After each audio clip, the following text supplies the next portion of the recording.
St. Andrew Goldfields is a Canadian-based gold mining and exploration company with an extensive land package in the Timmins Mining District in Ontario, which lies within the famous Abitibi Greenstone Belt.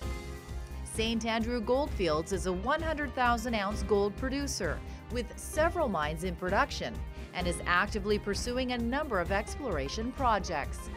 In recent years, the company has expanded its focus on the recruitment and development of people to support its operational growth and success. Like any great company, the people are the fabric of the organization. For us, what's important is the people that we have. So we want to recruit the best talent, we want to retain the best talent, we want to take care of them. The top thing that stood out for me was the management team.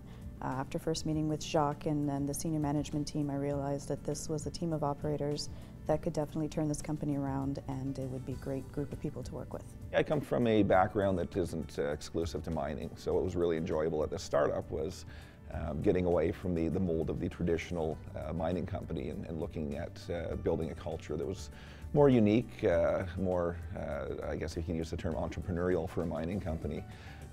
And really being able to mold the type of culture we wanted from our employees internally. I saw it as an opportunity to grow and turn things around with the management team, which it seems to have done. We've had great success starting 3 mines in 3 years. We're generating free cash flows. When I started, we had no analyst coverage. We now have 4 analysts covering us out of Toronto, and definitely have grown the market awareness of the story. We're in a good position. Our mine infrastructure has been in operation for the last 10-15 years. So we don't have significant capital as opposed to other companies. St. Andrew has built this capital in the past, so our capital requirement is very small as opposed to other companies. So on a very low gold price, we're able to sustain our own operations. The timeline for St. Andrews to be successful certainly was fairly aggressive. Really the biggest challenge for us, obviously after we got the initial capital set, was to get the people. And we've been quite successful actually in getting a great mix of people. We have operating people from different backgrounds, and certainly we have financial people of different backgrounds as well. So we complement each other on our backgrounds. So we actually built the company from nothing to something. The bulk of our talent, I'd say, has come through referral.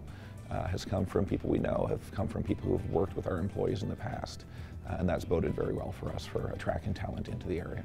A good friend of mine who's not with us anymore, Larry Bilton, approached me one day and he says, "How would you like to operate the hoist?" I said, "Wow, that's a lot of stress doing that job." He says, "Well, for sure, but it's worth it." So, and that's basically how it started. About 2 years ago, I've been on the hoist, and loving it ever since. Everybody was talking about mining, and I was very interested in the industry. And you know, when St. Andrews opened, I got in on the ground floor, so I knew there was lots of room for advancement fast, and I jumped all over it when I could. Well, it's an interesting story. I started my mining career in 1988 at this particular mine.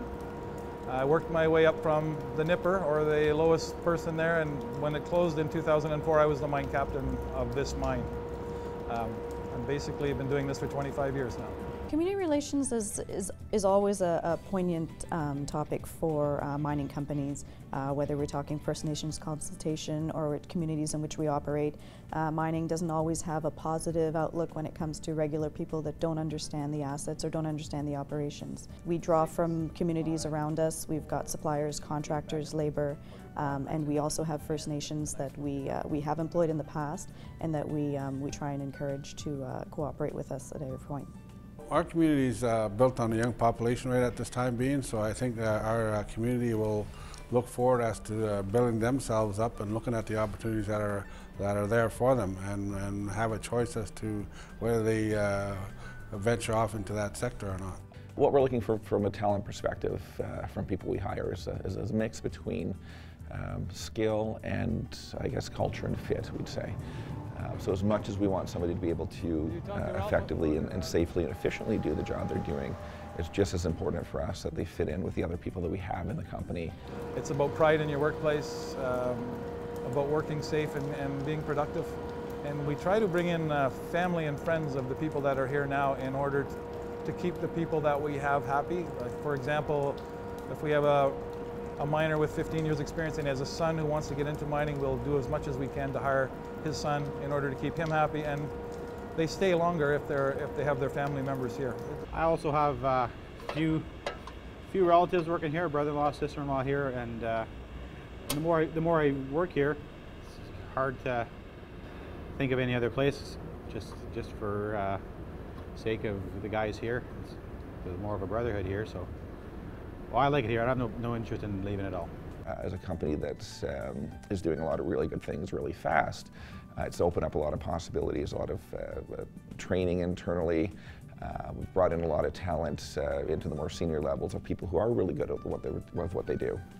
And what that's done for us has created a reputation of a place where people can come in and, excuse the pun, but get their hands dirty and kind of jump in and do work that's meaningful to them. It's a lot of hard work, but it does pay off in the end. You feel like you've actually personally contributed something to the growth of the company. I've been here almost 3 years now, and I started on the ground floor, and my background is I'm not mechanically inclined when I started, and I jumped fast and became a development miner quite quickly, and I enjoy it. In 2010, we were able to put in place a registered defined pension program for our employees. We've grown our employee share purchase plan, and we've also enhanced our benefit programs as well to be, I would say, what is probably the leading or one of the leading benefit programs for our peer group in the area. The wages are good, the benefits are awesome, it's nice to have that. We also have a share purchase plan, which is great. The company contributes into that, same as we, so it's a good thing. Oh yeah, I'm in the profit share plan for the contribution that I make. How the company will match it also is kind of a no-brainer if you ask me. It's a great benefit for being an employee here in St. Andrews. We want to give them challenges so they're motivated to stay with the company and they like what's happening. It's a lot of fun to work here. Very diverse workplace. There's a lot of things on the go, keep you busy. Lots of new activity. It's just a great place to work.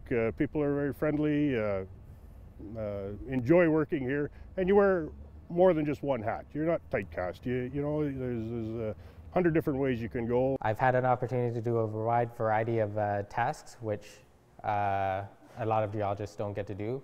It's been a very dynamic atmosphere for me. I'm not isolated in any one space. I'm in the field, in the core shack, doing different things every single day. And we like to say at St. Andrew, we simply achieve success. And we like that because we keep things simple. For us, one important aspect of our business is to be safe, to take care of people, to have fun, but also be simple in what we want to do. Don't make it too complicated. Make sure we have simple steps and build a company step by step over time.